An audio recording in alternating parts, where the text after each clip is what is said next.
Finally আমিও বানিয়ে ফেললাম, আর সেটা আমার মনের মতো ডিজাইন করে। যতগুলো লং ব্লাউজ দেখেছি তার মধ্যে এই ডিজাইনটা টোটালি আলাদা। আজকে কলারের পুরো ডিটেলস দেখিয়ে দিয়েছি, এই জন্য ভিডিওটা পুরোভাবে দেখবেন।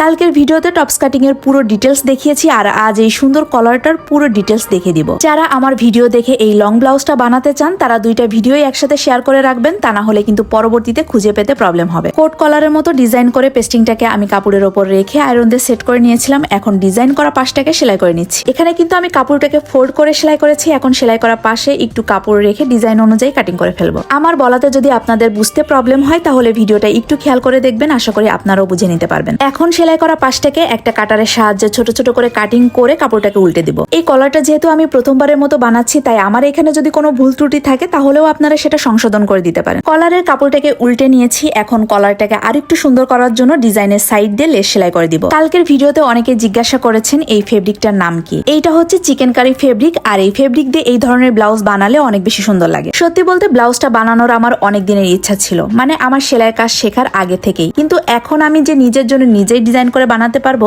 এটাই কল্পনা করিনি। যাই হোক, কলার জয়েন্টের জন্য এক্সট্রা যে কাপড় রেখেছিলাম সেটা আয়রন দিয়ে আমি ভাঁজ করে নিচ্ছি, যেন ওই ভাঁজ অনুযায়ী আমি সেলাই করে দিতে পারি। আর আগে থেকে এই ভাঁজটা করে নিলে আপনার কলারটা সেট করতে অনেক বেশি সুবিধা হবে। তো এখানে কিন্তু আমার ভাঁজ করা হয়ে গেছে। এখন ওই ভাঁজ অনুযায়ী বডি পার্টের সাথে কলারটা সেলাই করে দিব। আমি কিন্তু একদমই ভাঁজ বরাবর সেলাইটা দিচ্ছি। যদি ভাঁজ থেকে এদিক ওদিক সেলাইটা সরে যায় তাহলে কিন্তু কলারটা সুন্দরভাবে সেট হবে না, আর কুচকে থাকবে। একটা সাইড সুন্দর করে সেলাই করা হয়ে গেলে সেলাইয়ের অংশ ভেতরের দিকে ঢুকিয়ে দিয়ে দেন আর একটা সাইডও সুন্দরভাবে সেলাই করে ফেলবো। এখানেও ভিডিওটা খুবই ভালোভাবে খেয়াল করে দেখবেন, তাহলেই বুঝতে পারবেন যে আমি সেলাইটা কিভাবে করছি। সেলাই করা শেষ, আর কলারটা কিন্তু অনেক সুন্দরভাবে সেট হয়েছে।